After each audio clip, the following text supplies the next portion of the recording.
Welcome to Soil and Crop Central, the place where gardens don't just grow, they thrive.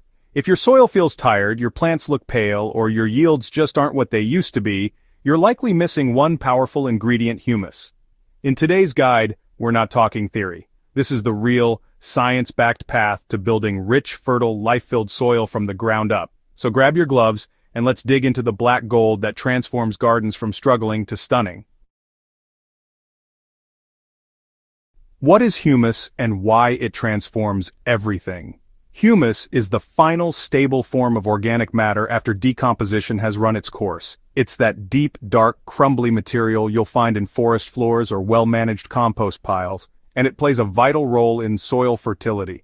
Unlike raw organic matter, humus doesn't break down easily. It sticks around, holding water like a sponge and binding nutrients in a way that makes them more available to plants. In soils rich in humus, roots grow faster, crops yield more, and disease pressure drops. Think of humus as the soil's immune system booster and multivitamin all in one. But the best part? You don't have to buy it. You build it. Composting is your first gateway to humus. If humus is the final destination, composting is the expressway. Composting transforms organic waste into nutrient-dense material teeming with microbial life. There are several ways to compost, each suited to different gardeners' lifestyles. Hot composting is perfect if you want results fast. Just maintain a high enough internal temperature by layering greens like vegetable scraps with browns like dry leaves and straw. You'll need to turn the pile at least once a week and keep it as damp as a wrung-out sponge. In 4 to 8 weeks, you'll have beautiful, humus-building compost.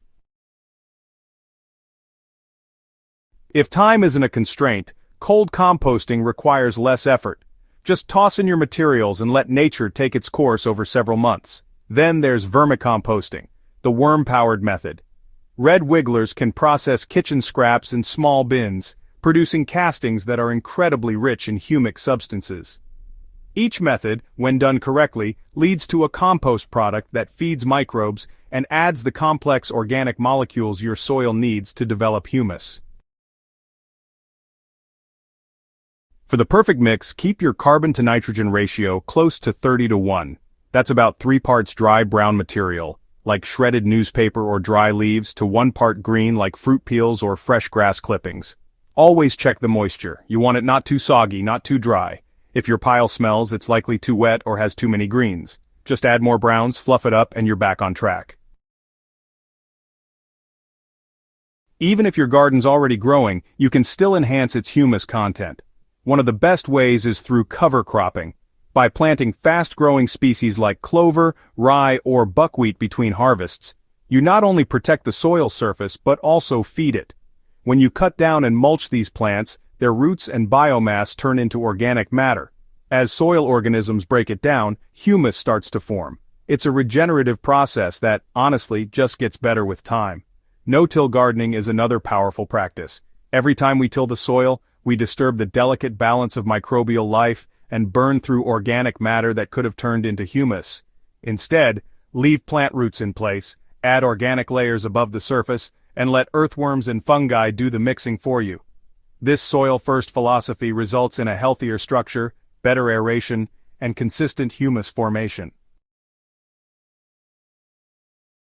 So, tailoring humus techniques to your gardening style is, honestly, pretty straightforward.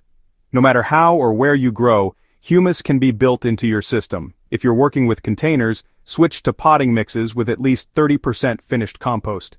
You can also mix in worm castings or small doses of aged manure every month. These not only feed plants but enrich your potting mix's organic profile over time. In raised beds, humus building is even more effective.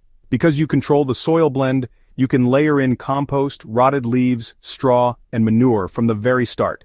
Consider adding 2 inches of compost every growing season to maintain organic matter levels and ensure continued humus development. Water retention improves dramatically, and so does nutrient availability.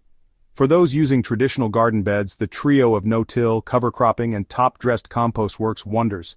Chop and drop old plants, never leave soil bare, and feed the soil as often as the plants. Over time, you'll notice your garden soil becoming darker, loamier, and richer in every way that counts. Maintaining and measuring humus for long-term success is, well, just as important as building it. Building humus is just the beginning. Maintaining it ensures your soil doesn't slide backward. The first step is soil testing.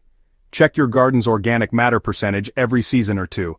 Labs usually include this in their standard tests. Ideal humus-rich soils contain 5 to 7% organic matter, depending on climate and soil type. If you're falling short, ramp up composting and cover cropping efforts. Crop rotation is also essential. Planting the same crop repeatedly drains specific nutrients and encourages pest cycles. Rotate plant families, for example, follow tomatoes with beans, and then follow beans with leafy greens. This keeps the soil balanced and allows different root systems to contribute to humus in unique ways. Now finally, never stop composting. It's not a one-time fix, it's a continuous commitment. Keep a small compost station near your kitchen or garden. Use every banana peel, coffee ground, weed pull, and leaf drop to feed your humus bank. Over time, you'll create a soil ecosystem so alive and fertile you'll hardly recognize your garden.